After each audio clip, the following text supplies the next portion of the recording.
Hello बच्चों, हम यहाँ पे कंटिन्यू करेंगे work and energy lecture 2। Lecture 1 में हमने क्या क्या कंप्लीट कर लिया था, वर्क के बारे में पढ़ लिया था। वर्क कैसी क्वांटिटी है, स्केलर क्वांटिटी है, उसका फॉर्मूला पढ़ लिया था, W = F/S। और क्या पढ़ा था हमने, एनर्जी के बारे में जाना था, एनर्जी और वर्क के बारे में क्या रिलेशन होता है उसके बारे में पढ़ लिया था।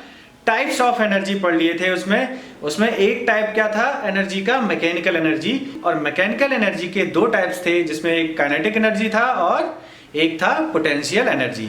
तो सबसे पहले हम यहाँ पे काइनेटिक एनर्जी के बारे में पढ़ेंगे, और जो हमने वर्क और एनर्जी का जो रिलेशन हमने देखा था उसको यहाँ पे फिर से थोड़ा सा देखेंगे। वर्क और एनर्जी का कुछ एग्जाम्पल लेंगे हम यहाँ पे। फॉर एग्जाम्पल, जैसे कि कोई बॉल है, एक बॉल है यहाँ पे, और यहाँ पे कुछ मड या ये ले लीजिए सैंड है, और ये सैंड जो है वेट सैंड है, वेट मतलब गीली सैंड है, ओके। और यहाँ से एक बॉल को हम ड्रॉप करते हैं, ये स्टोन मान लीजिए, स्टोन है, स्टोन को यहाँ से ड्रॉप करते हैं, 10 सेंटीमीटर से ड्रॉप करते हैं पहले। तो क्या होगा, ये स्टोन जैसे ही सैंड पे गिरेगा एक जो है क्रेटर या गड्ढा टाइप का यहाँ पे फॉर्म कर देगा, यहाँ पे इस तरह का, ओके। यहाँ पे क्या होगा, जहां पे गिरेगा वहां पे एक गड्ढा जैसा फॉर्म हो जाएगा। अब इसी चीज को क्या करते हैं, थोड़ी हाइट और इंक्रीज कर देते हैं इसकी, और सेम मड पे फिर से इसको गिराते हैं, फिर से एक गड्ढा फॉर्म करता है। इस गड्ढे की डेप्थ जो है पहले से ज्यादा होती है, यहाँ पे कम है, यहाँ पे डेप्थ ज्यादा है, और हाइट इंक्रीज करेंगे इस बॉल की, स्टोन की, और फिर से गिराएंगे तो क्या है, ये डेप्थ जो है इंक्रीज करती जाती है। इसका मतलब व्हाट डज इट मीन, यहाँ पे जब हमने बॉल यहाँ पे छोड़ी थी बॉल, तो यहाँ पे तो वेलोसिटी उसकी 0 थी, लेकिन जैसे ही बॉल यहाँ आई, इसके पास में आई, सैंड के पास में, तो उसकी वेलोसिटी कुछ ना कुछ आ गई होगी, v। यहाँ पे तो 0 नहीं होगी वेलोसिटी, यहाँ पे वेलोसिटी जो क्या होगी, कुछ ना कुछ होगी वेलोसिटी। अगर इक्वेशन ऑफ मोशन हम अप्लाई कर दें, कौन सी इक्वेशन ऑफ मोशन अप्लाई कर दें, अगर v² = u²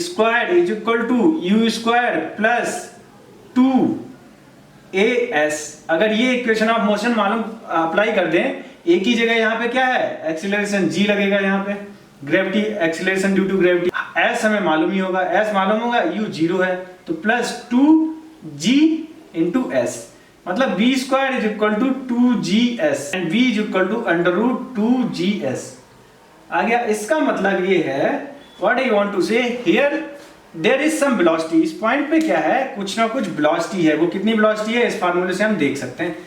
तो इसका मतलब ये ऑब्जेक्ट कैसा है, यहाँ पे मोशन में है, इसमें जो है क्या, मोशन की वजह से दिस ऑब्जेक्ट, तो ये जब ऑब्जेक्ट यहाँ पे गिर रहा है तो उसकी वजह से क्या है, ये क्या कर दे रहा है, गड्ढे जैसा फॉर्म कर दे रहा है, गड्ढा फॉर्मेशन हो जा रहा है, यहाँ पे क्रेटर टाइप का जो है फॉर्म हो जा रहा है। ये गड्ढा जो हो रहा है फॉर्मेशन, ये जो डेप्थ, ये सैंड जो है नीचे की तरफ क्या हो जा रही है, सैंड नीचे की तरफ धस जा रही है, इसका मतलब कुछ वर्क हो रहा है। इस वॉल ने क्या किया है, वर्क किया है। Work is done by the stone, right, it means work is done by the stone, means when the object, what I want to say, when the object is in motion, when the object is in motion, it has the capacity to do work। अगर object motion में है तो उसमें क्या है, it has the capacity to work। अगर उसमें work करने की कैपेसिटी क्या है, तो इसका मतलब क्या है, पिछले लेक्चर में देखा था हमने, if the object is having capability to do the work, it possesses the energy, means it possesses some kind of energy, it possesses some kind of energy। if the object has the capability to do the work, it means it possesses some kind of energy, किसी तरह की उसमें energy है। here in this case, this energy is known as kinetic energy, this energy is known as kinetic energy। kinetic energy है, kinetic energy means किसकी वजह से होती है, ड्यू टू द मोशन, किसकी वजह से, due to the motion. Motion मतलब because of velocity, there should be some velocity. Kinetic energy कब होगी, जब देयर इज सम वेलोसिटी। यहाँ पे वेलोसिटी थी तो इसकी वजह से क्या है, इसमें काइनेटिक एनर्जी है, and because of this kinetic energy the object has the capability to do the work. We will see one more example. Okay, one more example. For example हम लेते हैं यहाँ पे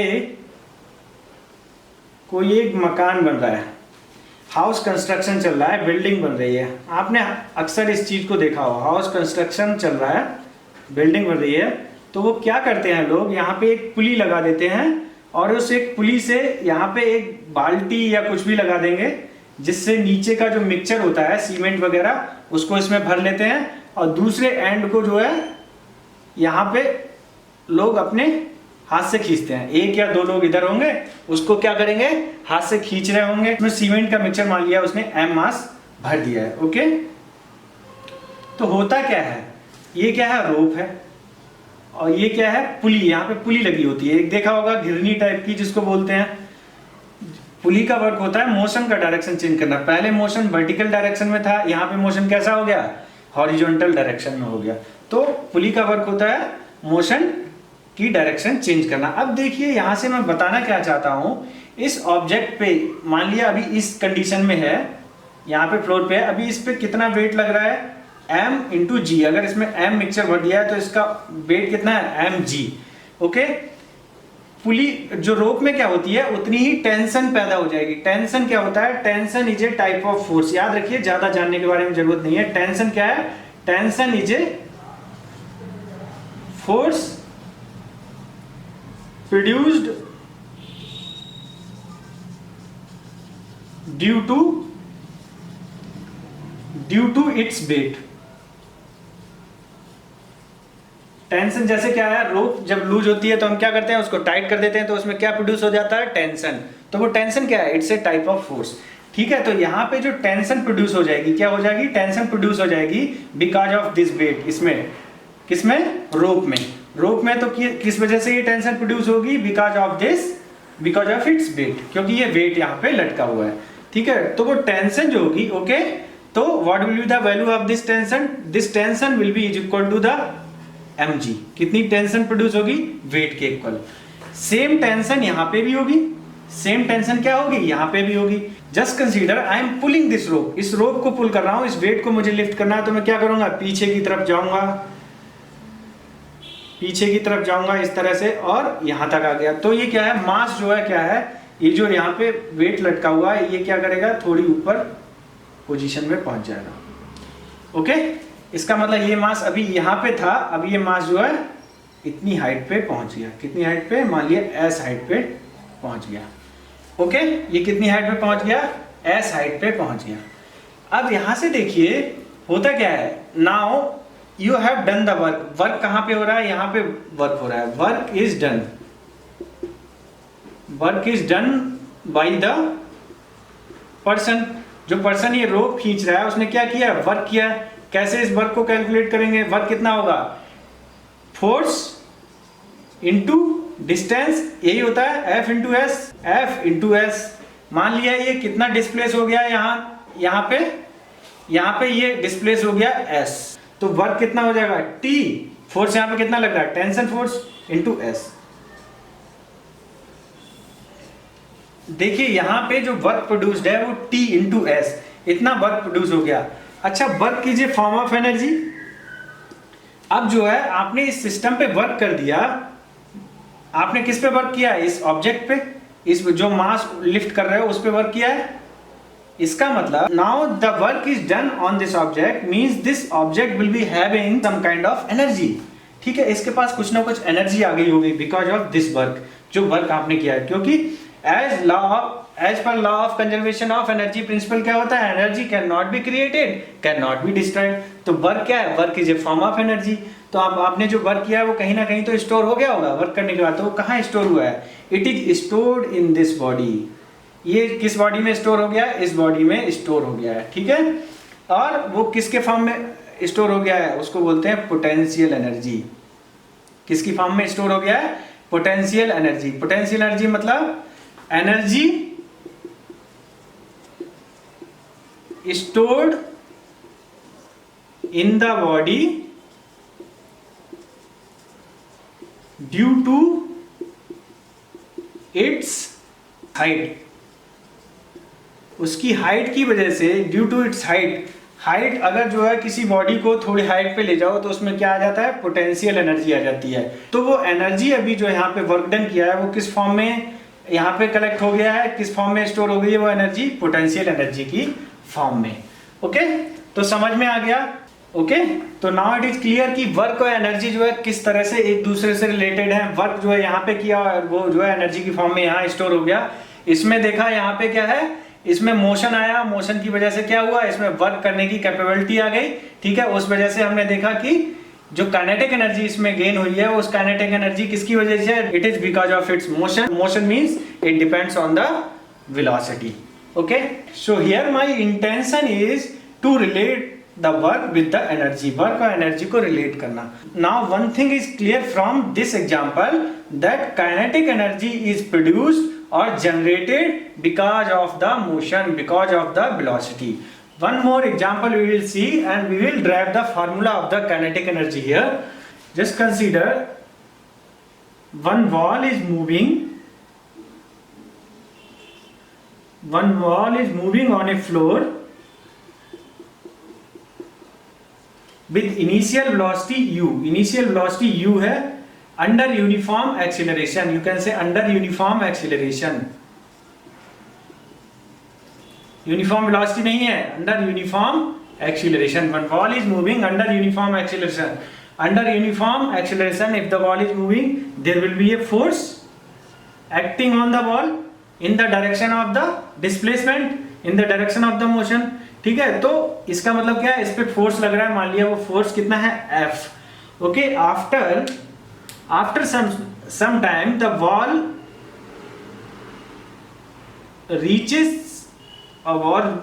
reaches at a distance, wall covers a distance s.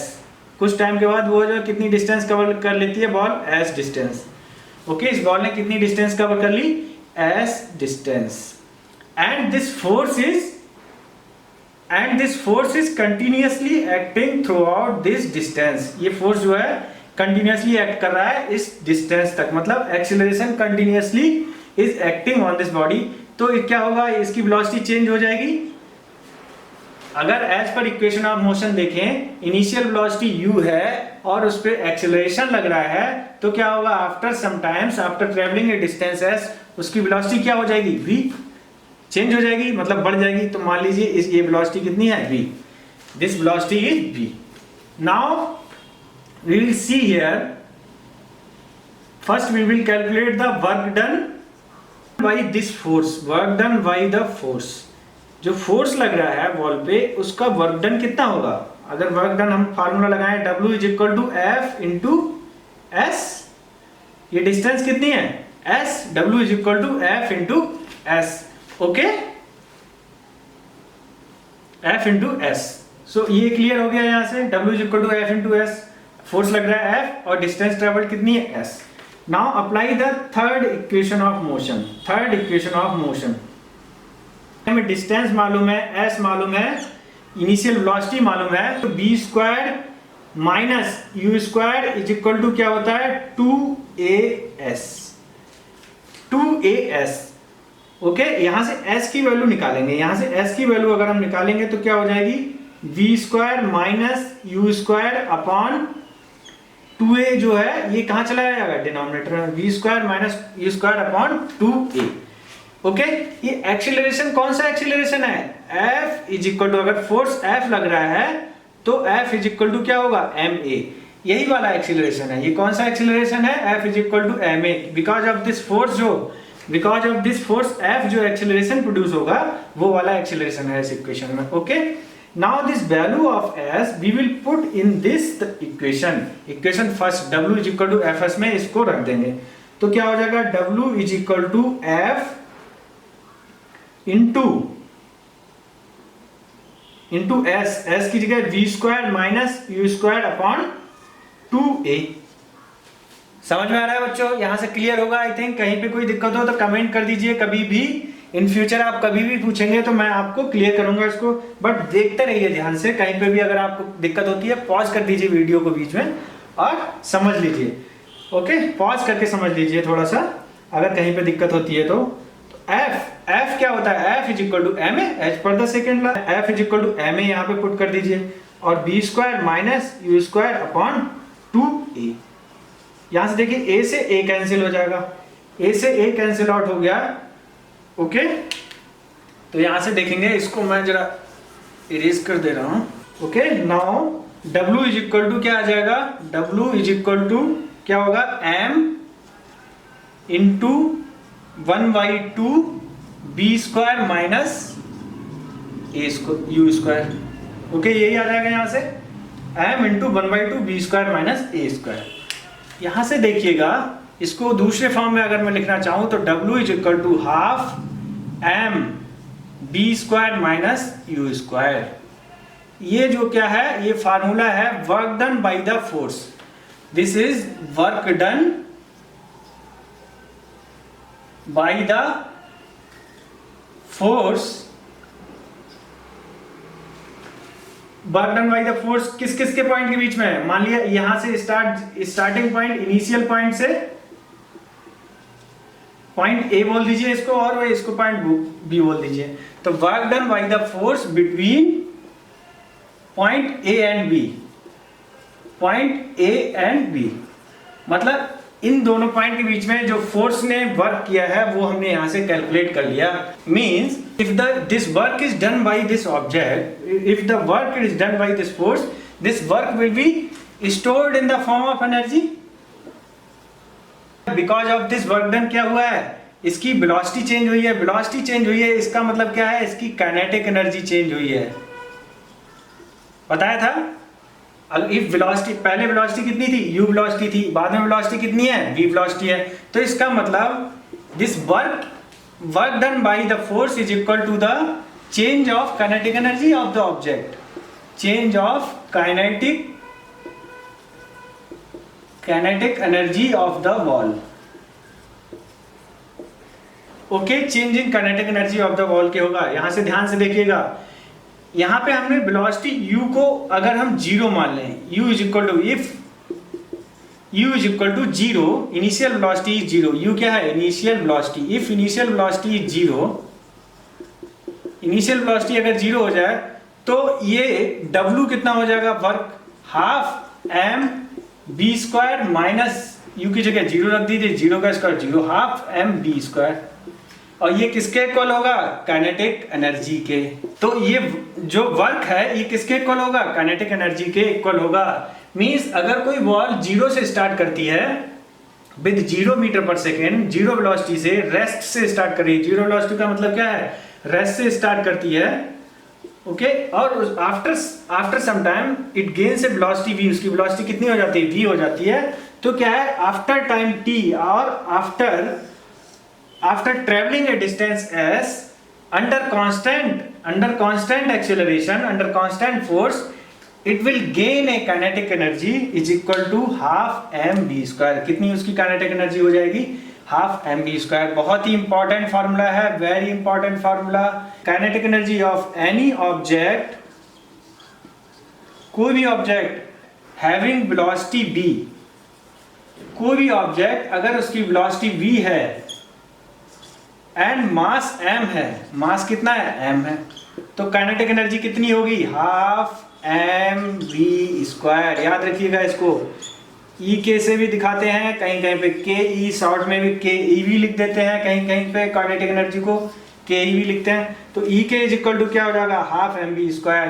कोई भी object अगर velocity v से travel कर रहा है और उसका मास m है, तो उसमें कितनी काइनेटिक एनर्जी होगी, half mv square। If any object having a velocity b and mass m, it will have a kinetic energy equal to half mv square। याद रखिएगा, बहुत ही इंपॉर्टेंट है। Now we will see the numerical examples on this formula। Okay बच्चों, तो now we will see the two examples, two numericals on kinetic energy।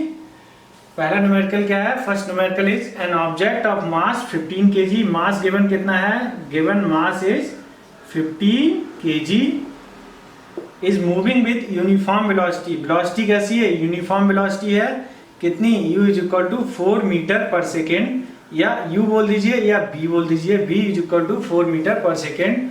What is the kinetic energy of the object, kinetic energy का formula पढ़ा था, kinetic energy is equal to half M B square, half M B square, half m की जगह कितना है 15, B square की जगह कितना है 4 का स्क्वायर, वी कितना है वेलोसिटी कितनी है 4 स्क्वायर, तो कितना हो जाएगा ये हाफ इंटू 15 इंटू 4 का स्क्वायर कितना हो जाएगा 16, और इसको कैंसिल कर देंगे 8 आ गया यहाँ पे, 16 को कैंसिल करने के बाद में तो 15 इंटू 8 कितना होता है 120 न्यूटन मीटर बोल दीजिए, या क्या बोलेंगे एनर्जी की दूसरी यूनिट क्या होती है काइनेटिक एनर्जी की 120 जूल। मोस्टली जो यूनिट यूज करते हैं वो कौन सी वाली यूज करते हैं joule, 120 joule. So what is the kinetic energy of this ball, it is 120 joule. Okay, now come to the second numerical, what is the work to be done to increase the velocity of a car. Car है कोई, फॉर एग्जांपल ये car है, what is the work to be done on the car to increase the velocity from 30 km per hour, initial velocity कितनी है 30 km per hour to 60 km per hour, means initial velocity कितनी है, यहाँ पे velocity 30 km per hour है, कितनी 30 km per hour। मैंने बताया था किलोमीटर पर आवर ऐसा यूनिट नहीं है, वेलोसिटी की ऐसा यूनिट क्या है मीटर पर सेकेंड, तो इसको किस में कन्वर्ट करेंगे पहले मीटर पर सेकेंड में। ओके, सेम कार उस टाइम के बाद इसकी वेलोसिटी कितनी हो जा रही है 60 किलोमीटर पर आवर, 2 टाइम्स हो जा रही है पहले वेलोसिटी की। ओके, तो ये वेलोसिटी u है और ये वेलोसिटी कौन सी है v। Mass of the car is given 1500 kg। Okay, कोई इशू नहीं है, ये तो ऐसा यूनिट में। वेलोसिटी u जो दे रखी है कितनी दे रखी है 30 किलोमीटर पर आवर, इसको किस में कन्वर्ट करेंगे मीटर पर सेकेंड में। मैंने बताया था किलोमीटर पर आवर को जब मीटर पर सेकेंड में कन्वर्ट करते हैं तो कितने से मल्टीप्लाई करेंगे 5/18 से, बताया था ये 5/18 से मल्टीप्लाई करेंगे। और ये किस तरह से आता है 5/18, किलोमीटर को मीटर में कन्वर्ट करेंगे तो 1000, आवर को जब सेकेंड में कन्वर्ट करेंगे, आवर को सेकेंड में जब कन्वर्ट करेंगे तो 60 इंटू 60 मतलब 3600, तो 1000 अपॉन 3600 का जो रेशियो आता है वो किसके इक्वल है, ये होता है 5/18 के। ओके, इसीलिए जो किलोमीटर पर आवर को जब मीटर पर सेकेंड में कन्वर्ट करते हैं तो कितने से मल्टीप्लाई करेंगे 5/18 से मल्टीप्लाई करेंगे। ओके, 6 से इसको कैंसिल कर दीजिए तो ये यहाँ से आ जाएगा 25/3 मीटर पर सेकेंड, कितना आ गया 25/3 मीटर पर सेकेंड। ऐसे ही वेलोसिटी v भी निकाल लीजिए, वेलोसिटी v को किलोमीटर पर आवर में दे रखी है, किस में कन्वर्ट कर दीजिए मीटर पर सेकेंड में। 60 किलोमीटर पर आवर है, इसको मीटर पर सेकेंड में कन्वर्ट करेंगे तो 60 इंटू 5/18। ओके, 6 से इसको कैंसिल कर दीजिए और ये तो यहाँ से 3 आ गया, तो 10 इंटू 5 कितना होता है 50/3 metre per second. Okay, u और v मालूम पड़ गए। Now we have to calculate the how much the work to be done. हमने बताया था जो वर्क डन होगा in this case the work done will be equal to the change in the kinetic energy of the car, change in the kinetic energy of the car मतलब final kinetic energy minus initial kinetic energy. हमने जब derivation किया था kinetic energy का तब भी हमने देखा था, क्या देखा था, वर्क डन जो था किसके इक्वल था half m v square minus you square, ये था, यही फार्मूला आया था। ओके, अदरवाइज इसको हम ऐसे भी लिख सकते हैं W इज इक्वल टू ई के फाइनल माइनस ई के इनिशियल, मतलब kinetic energy at the final point and kinetic energy at the initial point, उनके बीच का डिफरेंस, ये किसके इक्वल होगा वर्क डन के इक्वल। काइनेटिक एनर्जी का यहाँ पे फार्मूला लगा दीजिए, यहाँ पे काइनेटिक एनर्जी कितनी होगी हाफ एम बी स्क्वायर, कितनी होगी half M B square, initial कितनी होगी हाफ एम यू स्क्वायर, ये फाइनल है ये इनिशियल है half M U square. Okay, work done will be equal to the change of kinetic energy, change मतलब final kinetic energy minus initial kinetic energy, same कर दिया। तो यहाँ से work done is equal to half M, यहाँ से common ले लेंगे, एम कॉमन आ जाएगा, हाफ आ जाएगा, क्या बचेगा अंदर v square minus you square. देखिए ये और ये दोनों चीजें सेम है जो हमने डिराइव की थी। अब क्या करना है, वर्क डन कैलकुलेट करना है, एम की वैल्यू मालूम है, सारी वैल्यूज पुट अप कर दीजिए, पुट ऑल द वैल्यूज, ठीक है। वर्क डन यहां से निकल जाएगा, W is equal to half m, m कितना है 1500 kg, okay, into v square, v square मतलब कितना है वेलोसिटी, फाइनल वेलोसिटी, वी कितनी है 50/3, 50/3 का whole square minus you square, u कितना है 25/3 का होल स्क्वायर। बस अब सॉल्व करना, हो गया, आंसर आ जाएगा। 2 से इसको कैंसिल कर देंगे तो कितना आ जाएगा 750, 1500 को कैंसिल करेंगे 2 से तो 750 इंटू 50/3 कितना, 50/3 का होल स्क्वायर क्या हो जाएगा 2500, 50 इंटू 50 कितना होता है 2500, 3 square 9 minus 25 into 25 625/9, okay. LCM ले लेंगे, दोनों के डिनोमिनेटर सेम है तो डायरेक्ट हम 2500 में से क्या डिडक्ट कर देंगे 625, तो यहां पे कितना बचा 1875। इसका मतलब कितना है ये 750 इंटू 1875/9। देखिए 3 से ही अभी कैंसिल हो जाएगा, 3 6 18, 3 दूनी 6 और 3 पंजे 15, कितना आ गया 625। 750 इंटू 625, 750 इंटू 625/3, ओके। 3 से ये फिर से डिवाइड हो जाएगा, 250 आ जाएगा, तो इसको मल्टीप्लाई करने के बाद आएगा 156 250। इसको सॉल्व कर लेंगे तो वर्क डन आ जाएगा 1,56,250। कितना आ जाएगा work done, the work done to increase the velocity of the car will be 1,56,250 joule, okay. कभी कभी हम जूल की जगह किलो जूल भी यूज करते हैं, किलो जूल, तो 1 किलो जूल जो होता है वो 1000 जूल के इक्वल होता है, 1000 जूल के इक्वल। तो अगर हम इसको किलो जूल में लिखना चाहें तो क्या हो जाएगा, किलो जूल में अगर इसको लिखेंगे तो 1000 से डिवाइड कर देंगे, डेसिमल लग जाएगा 3 पॉइंट के बाद, तो कितना हो जाएगा 156.25 kilo joule, 156.25 kilo joule, okay. तो ये एग्जांपल क्लियर हो गया, बहुत ही अच्छा न्यूमेरिकल है ये, सेकंड वाला न्यूमेरिकल बहुत ही अच्छा है। Now we will see the potential energy here. We have already seen the kinetic energy, potential energy and the kinetic energy both are the part of mechanical energy, ठीक है। So we will see now here the potential energy. What is the potential energy? So potential energy की first we will see the definition. What is the potential energy? The potential energy possessed by any object is the energy present in the object by the virtue of its position or configuration. By the virtue of its position or configuration. इसको ध्यान रखिए, by the position, by the virtue of its position or its configuration. Means what is the potential energy? जो potential energy होती है वो किसी object में, if it is possessed by any object, अगर किसी object में है तो वो किसकी वजह से होगी, either by its position or by its configuration. Configuration means like if you change the shape or size, shape or size of the object. We will take the example here. We have seen, जैसे हमने spring की बात की थी, for example toy car की हमने बात की थी, okay. For example in the toy car, if you see, toy car में क्या होता है, टॉय कार में क्या होता है, एक जगह क्या करते हैं हम,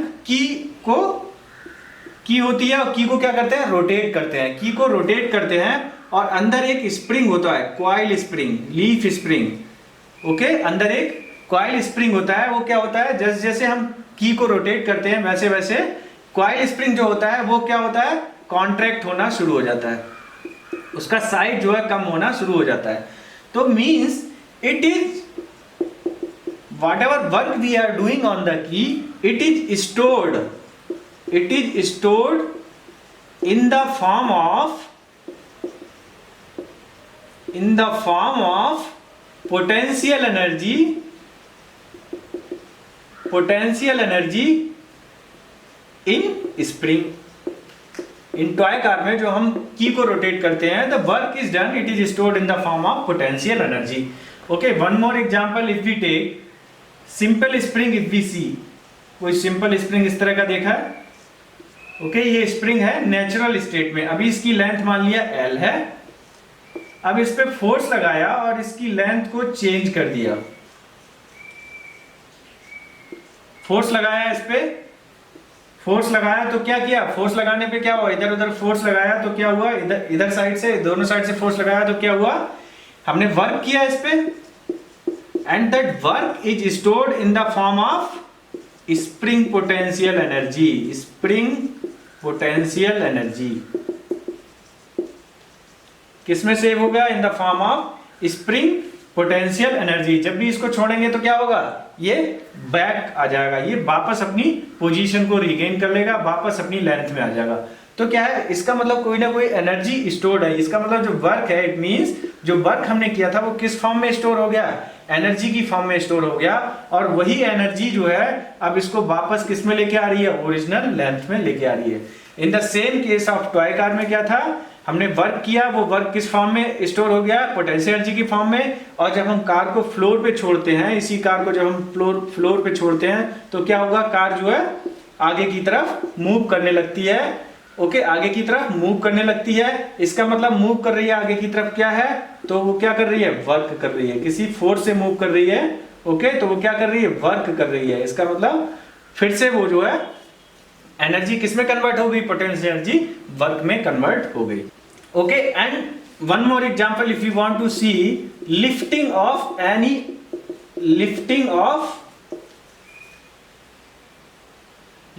of mass, lifting of a mass, जैसे कोई मास है यहाँ पे, अभी यहाँ रखा हुआ है, ग्राउंड पे रखा है, और आपने अब इसको क्या कर दिया, लिफ्ट कर दिया, यहाँ से यहाँ तक, यहाँ से यहाँ तक जो है लिफ्ट कर दिया। मान लीजिए ये हाइट h है, तो हमने लिफ्ट करने में क्या किया होगा, ग्रेविटी के अगेंस्ट वर्क किया होगा, वर्क इज डन। लिफ्ट करने में क्या होता है, किसी ऑब्जेक्ट को अगर हम लिफ्ट करेंगे, मान लिया m मास का है, तो क्या करेंगे, उसको लिफ्ट करने में क्या हुआ, वर्क करना पड़ा होगा। वर्क किसके इक्वल होगा, work is equal to F into s. Okay, तो वर्क अगर हम निकालेंगे तो वर्क जो हम कर रहे हैं यहाँ पे, that work is stored in the form of potential energy at height h। Okay, तो यहां से one thing is clear, means the potential energy possessed by any object is the energy present by its virtue of its position। Position मतलब देखिए यहाँ पे position change की वजह से जो है पोटेंशियल एनर्जी गेन हुई है। ओके, और by change of its configuration. Configuration means देखिए यहाँ पे लेंथ स्प्रिंग की चेंज हुई है, कॉन्फ़िगरेशन चेंज हुआ बिकॉज ऑफ शेप और साइज। शेप और साइज चेंज होने की वजह से क्या है, पोटेंशियल एनर्जी यहाँ पे आ गई। Okay, it means the potential energy in any object is because of its change in position और by in change in configuration। okay, now we will see the potential energy of any object, of an object at a height। किसी height पे potential energy object की कितनी होती है वो यहां से देखेंगे, जैसे बताया था, if height changes potential energy will change.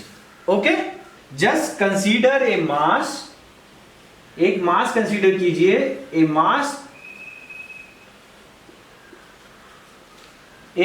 m, it is kept on floor. अभी कहां पे रखा हुआ है, एक फ्लोर पे रखा हुआ है, ये फ्लोर है, इसको बोल दीजिए ग्राउंड पे रखा हुआ है, ग्राउंड पे रखा हुआ है। कहां पे रखा हुआ है, it is kept on the ground. Now it is raised to a height h। अब क्या है, इसको हाइट h पे ले गए। ओके, ये हाइट कितनी है, this height is h, it is raised to a height h, this is the height h। अब इसको अगर हाइट h पे ले जा रहे हैं तो हाइट पे ले जाने के लिए क्या किया होगा, यहाँ पे हमें ग्रेविटी के अगेंस्ट वर्क करना पड़ा होगा। ग्रेविटी फोर्स कितना लगेगा, ग्रेविटी फोर्स नीचे की तरफ लगेगा, कितना, mg। कितना लगेगा ग्रेविटी फोर्स, mg नीचे की तरफ लग रहा होगा। इसका मतलब इस ऑब्जेक्ट को ऊपर ले जाने के लिए, if you want to move in the up direction, हमें कम से कम इस पे कितना फोर्स लगाना पड़ेगा, F is equal to m g, F is equal to m g force लगाना पड़ेगा इसको मूव करने के लिए। Minimum force required F is equal to, F is the minimum force required to lift the object. अगर हम object को lift करना चाहते हैं तो मिनिमम फोर्स लगाना पड़ेगा, वो किसके इक्वल होगा, mg के। mg मतलब उसके वेट के इक्वल। ये फोर्स क्यों लग रहा है mg? Because of gravitational force. किसकी वजह से लग रहा है ये? ग्रेविटेशनल फोर्स की वजह से। ग्रेविटेशनल फोर्स की वजह से लग रहा है mg। Means we have to apply a force equal to the gravitational force, means F is equal to mg। Now to lift the object we have to do work on the object। किस पे करना पड़ेगा? इस object पे work करना पड़ेगा against the gravity, against the gravity. अब देखिए यहां से हमने अगेंस्ट द ग्रेविटी वर्क करने के लिए इस ऑब्जेक्ट पे फोर्स कितना अप्लाई किया? F। ओके, डिस्प्लेसमेंट भी ऑब्जेक्ट का किस डायरेक्शन में? इस डायरेक्शन में है। तो अगर हम work done on the object निकालें, वर्क डन ऑन ऑब्जेक्ट निकालें तो कितना होगा? W is equal to F into S। F कितना है यहाँ पे? F इज इक्वल टू क्या होगा? mg होगा। F इज इक्वल टू क्या होगा? mg। तो F is equal to mg। S कितना है? S कितना है? S हो जाएगा डिस्प्लेसमेंट कितना हुआ? h, हाइट h के इक्वल हो गया, हाइट h। तो work done on the object कितना हो जाएगा? mg into h। Work done on the object is now mgh। Okay, जो हमने वर्क किया है, हमने बताया वर्क और एनर्जी रिलेटेड होती है। हमने इस ऑब्जेक्ट पे वर्क कर दिया। अब ये वर्क गया कहाँ? Work is a form of energy. तो ये वर्क कहाँ गया?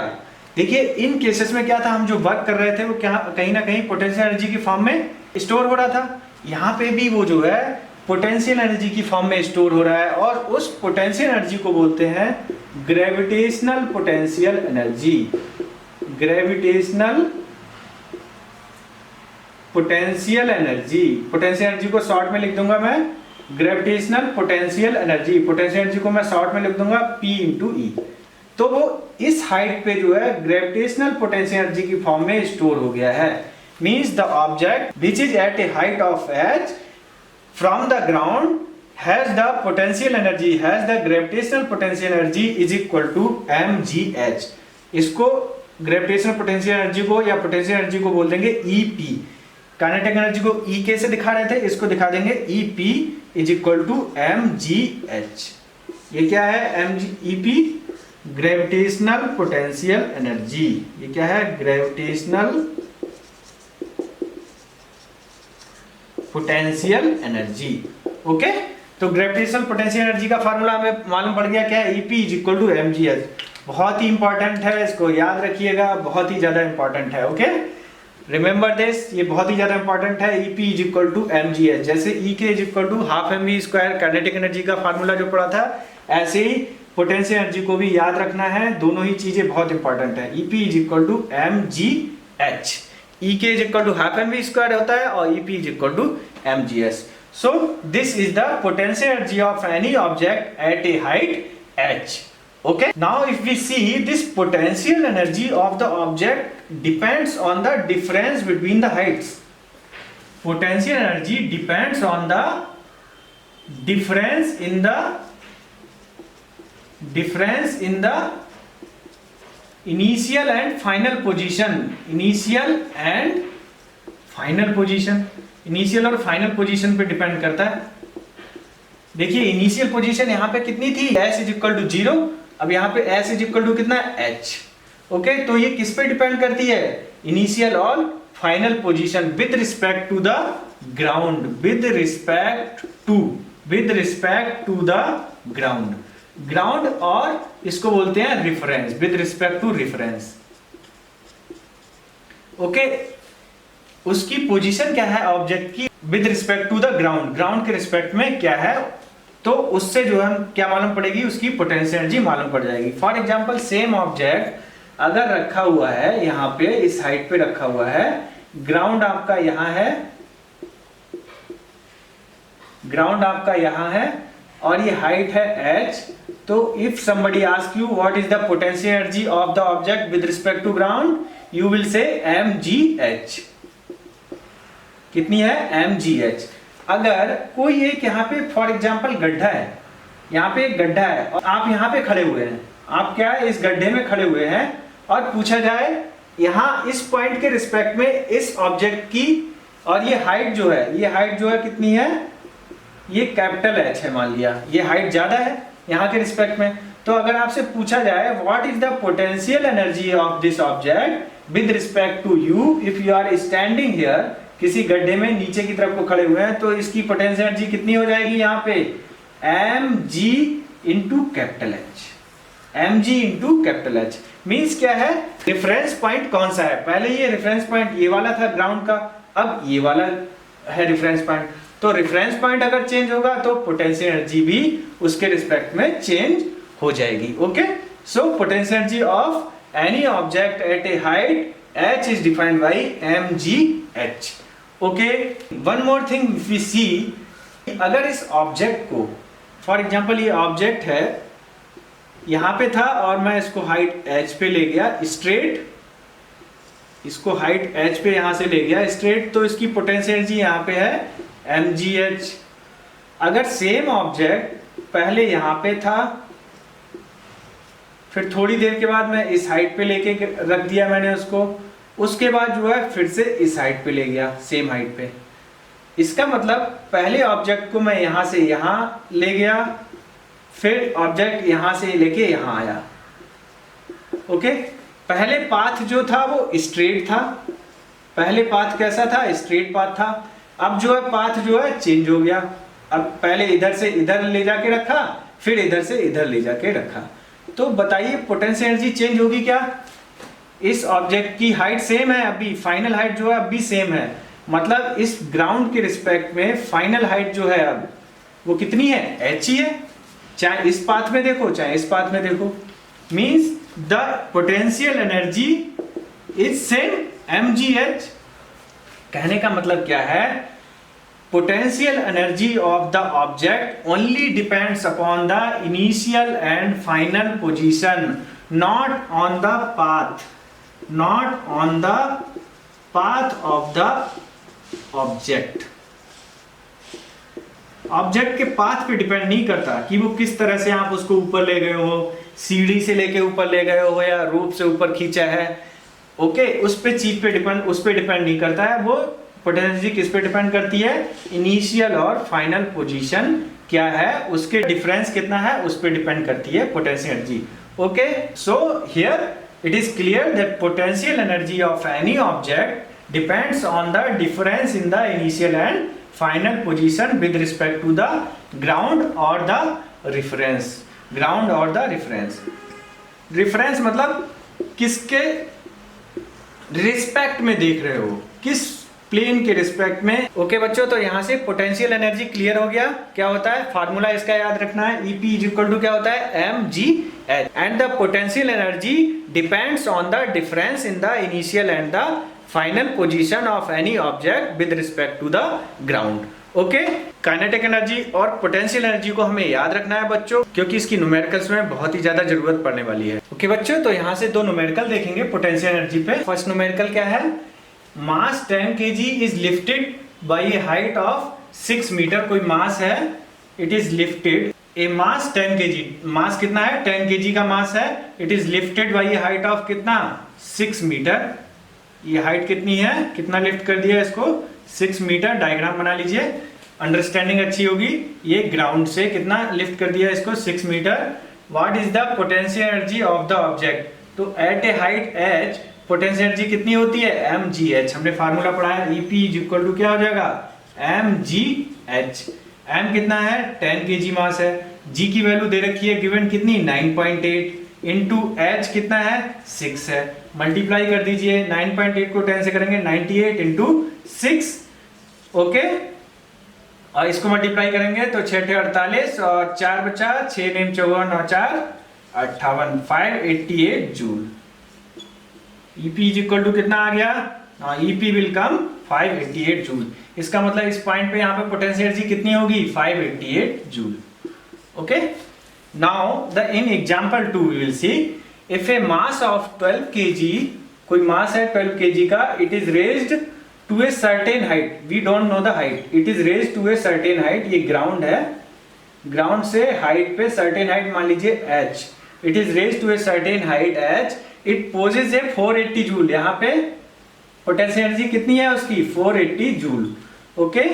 ग्रेविटेशनल पोटेंशियल एनर्जी यहाँ पे कितनी है, EP is given, EP is 480 joule, 480 joule. Calculate the height, h calculate करनी है, तो EP क्या होता है, EP is equal to mgh, means mgh कितना दे रखा है 480 जूल, 480 के इक्वल कर दिया।